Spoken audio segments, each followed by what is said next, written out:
বাবা, টিভিতে তুমি কি দেখো রো? দেখতে পাচ্ছিস না আমি কি দেখি রে? কি দেখো রো? আমি খেলা দেখি রে। ও, কেন, তোর কি হয়েছে? না মানে আমি সিরিয়াল দেখতাম। পরে দেখবি, আমি এখন খেলা দেখি রে। ঠিক আছে বাবা, তুমি এখন টিভি দেখো, আমি এখন যাই, পড়তে বসতে হবে আবার। ঠিক ওকে, আছে, যা আমি যা, পালিয়ে আমাকে যাচ্ছি। জ্বালাস না। তুমি এখন টিভি দেখো। টিভি দেখার সময় আমাকে জ্বালাচ্ছে আমার মেয়ে। আমার বন্ধুরা আসবে কখন, কখন মদ খাবো?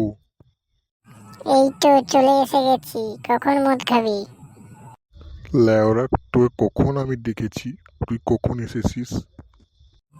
গাঁড় মারাস না, মদ খাবি তো চ। চ চ চ। মদ খাবি তো চাঁদ কোথায়? হ্যান্ডেল মেরে খাবি? আরে, মাংস তো আনা হয়নি। তুই পদ মারা। ঠিক আছে লে, কালকে খাবো। লেওড়া, আমাকে আজকে দেখি আবার কালকে খাবি?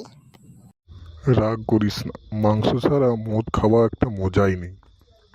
ঠিক বলেছ, মদের সঙ্গে মাংস ছাড়া মদ খাওয়াই মজা একটা নেই। কালকে আমি আসবো, মনে করে মাংসটা নিয়ে আসবি, নালে তোর পদ মারবো। ঠিক আছে রে, তুই বাড়ি যা, বেশি গাঁড় মারিস না। তুই তো আজ গান মারাইছো, আজ মদ খাওয়াই বলে মাংসটাই আনুনুকো। আরে কি করবো আর, মাংস আনতে আর মনেই ছিল না আমার। যাই, ঘর যেয়ে আবার হ্যান্ডেল মারতে হবে। হ্যান্ডেল না মারলে আমার ঘুমিয়ে আসবে না। তাহলে আমি বাড়ি যাই, বুঝতে পারছিস? তুই এখন পদ মার। কার পোঁত মারবো? কেন, তোর বইয়ের পদ মারবি? ঠিক আছে, আমি এখন বাড়ি যাই। ঠিক আছে, আমিও ঘুমিয়ে যাই।